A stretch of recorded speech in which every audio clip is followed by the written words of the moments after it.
Welcome to my starting lineup. These 9 paints plus white are considered my starting lineup because no matter what I'm painting or what I'm doing, these 9 colors are always out on my palette.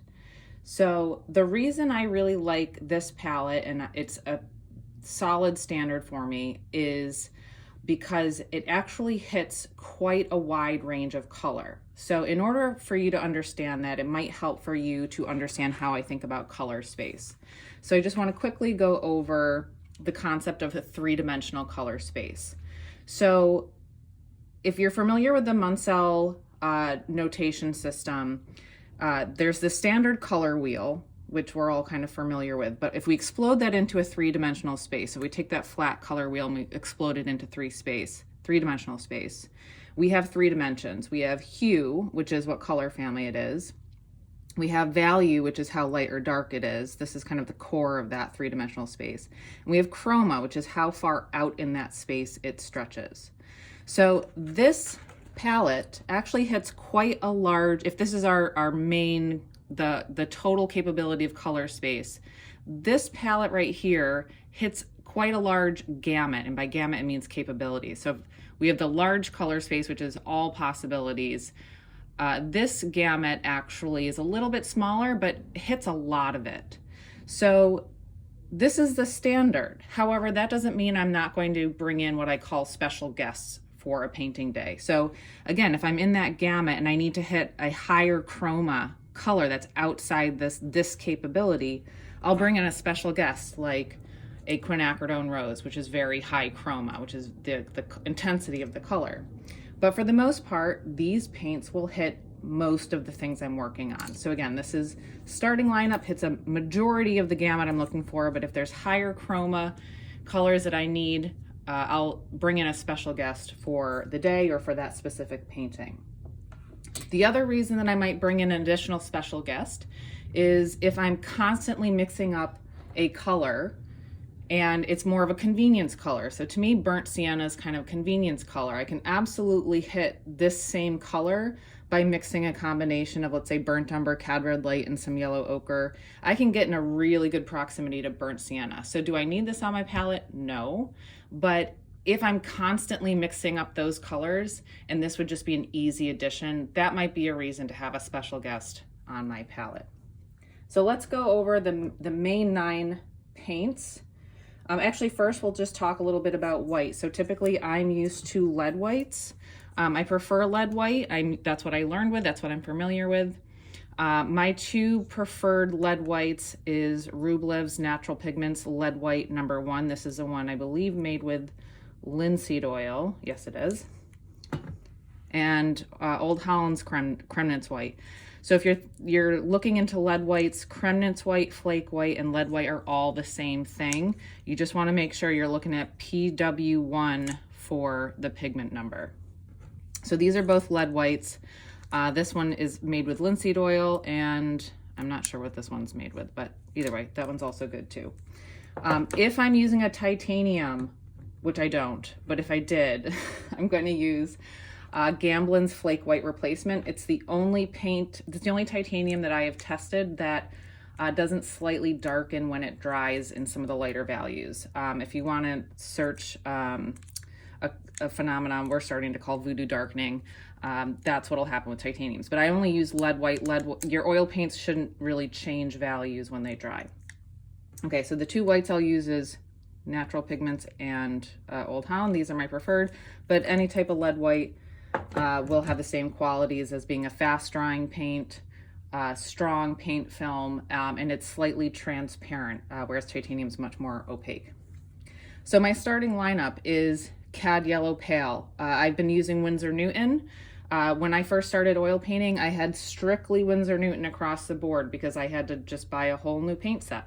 Winsor Newton, I actually really like their quality. They're not student grade, but they're not ridiculously expensive. So if you're looking to get in and get started, I do like the Winsor Newton brand. And you can see I still have some in my starting lineup as my preferred brand for those paints. So the first one is Cad Yellow Pale. Cadmium yellow is a very opaque color, slightly slow drying. It's high chroma, meaning high intensity. It's light in value. It's not white, but it's definitely the lightest color paint on my palette. So it's high chroma, high value, and it's part of the yellow family. I like to group my palette here by color families by hue. So these are the yellows, these are the reds, these are the blues. And this is how I laid out on my palette with white next to my Cad Yellow. So Cad Yellow Pale, this is a quote unquote cooler yellow. So that means it's shifting a little bit more towards the green hues, but it's a cool yellow. Next, I prefer Natural Pigments Blue Ridge Yellow Ochre. I love this yellow ochre. It's much more chromatic than the Winsor Newton yellow ochre.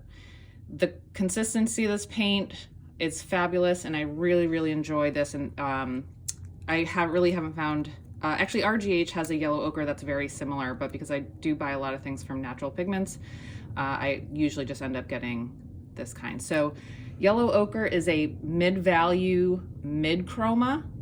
So that means that it's not as intense as the Cad Yellow, and it is darker in value, but it does shift a little bit warmer. It has more of an orangier feel. So here we have a cool yellow and a warm yellow on the palette, so that's a great way to open up your gamut. Next we have Raw Umber. Raw Umber I also consider part of the yellow family. It's a little bit more of a greener yellow. For my earth tones and my black, I really like the Micheal Harding. The Raw Umber tends to lean a little bit more neutral and greenish, and I really like their the consistency of the paint, and it dries pretty quickly.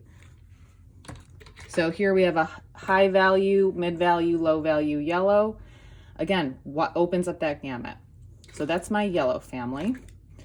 Then I go into my red family, which is Cad Red. We start off with Cad Red Light. Cad Red Light is a orangier red, meaning I call it like a warmer red. So the hue family is red. The value is actually middle value. So my reds really don't enter outside of the middle value range. So very high chroma though. So again, a cadmium, pretty opaque, slow drying. It's part of the red family, high chroma, mid value. Raw Umber, actually, just to go back a little bit, these are both earth tones. They both dry much faster than the cadmiums. The yellow ochre is pretty opaque, and the Raw Umber actually has some transparency to it. So just keep that in mind when you're starting to get familiar with your palette. Next we have Alizarin Crimson Permanent. Make sure you get the permanent. Alizarin Crimson without the permanent on it is what they call a fugitive color, meaning I believe it means it'll gray over time, but just make sure you're getting the permanent.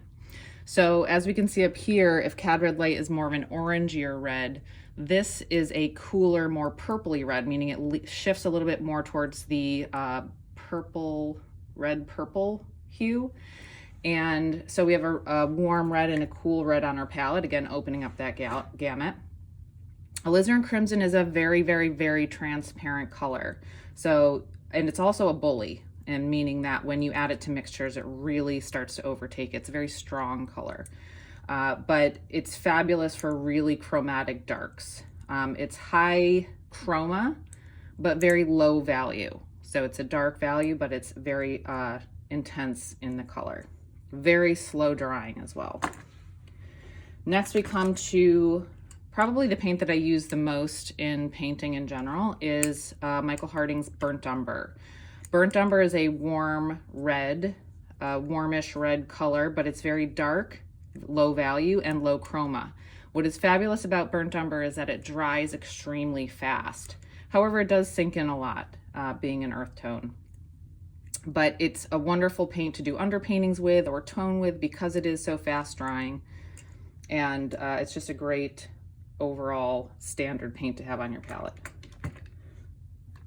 Next, we're going to shift into the blues. So this color is not normally, I guess, on what people would call a classic palette or a classical palette. This was an add-on.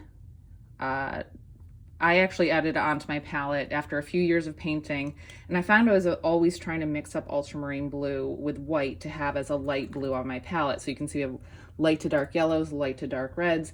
I always kind of wanted a lighter blue to work with. So I went to the store and I saw this color and I was like, that's a really cool color. So I just got it. But I accidentally added a pretty solid addition, because being a greener blue, it helps to open up the gamut, because I have a much purpley blue with the ultramarine and a low chroma blue with the ivory black. So having a greener blue, again, a cooler blue and a warmer blue, opens up that gamut. So I have much more wider capabilities. So I had started with Winsor Newton's Cobalt Turquoise Light, which is similar to this. It's lighter and greener than my other capabilities. However, this one has a higher chroma capability. So I've been using this one. It's Visari's Cobalt Brilliant Turquoise, and I absolutely love it. It's relatively opaque. I'd say it's middle opaque, high chroma, mid value. And then a good standard is the ultramarine blue green shade from Natural Pigments. I also find that Winsor Newton is very similar acting as this, so I will use them interchangeably. Don't ask me what the green shade means, because I don't know. All I know is that's all I've ever been buying, so that's all I get, because I know what it's gonna do, and that's the most important. Very, very transparent. I call this is like the Alizarin Crimson of the blues. It's very transparent, very dark, but high chroma. And then we have Ivory Black. Ivory Black is the darkest pigment that you can get. I like the Micheal Harding. Again, for all my low chroma, low value things, I tend to be going towards Micheal Harding. I really like what they do for those paints. So this is a pretty solid, it's a very, very slow drying. It's kind of transparent.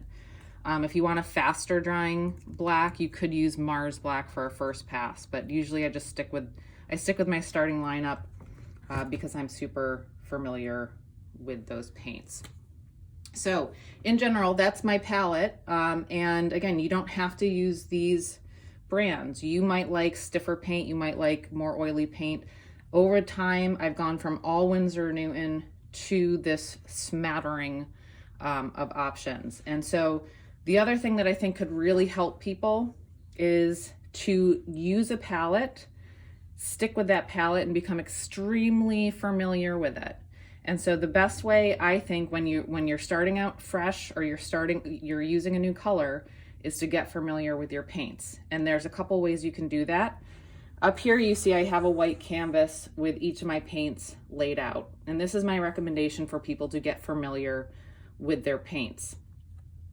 What I usually do is I write down the name of the paint. It's a good idea to also write down the brand. So if you're looking at this later, you can compare different brands to each other. Okay, so the first one being Cad Yellow Pale, what I do first is I opaquely put this on white canvas. So I don't want to be able to see through the paint. I just want to plop it right out and get it completely opaque and put that on the canvas.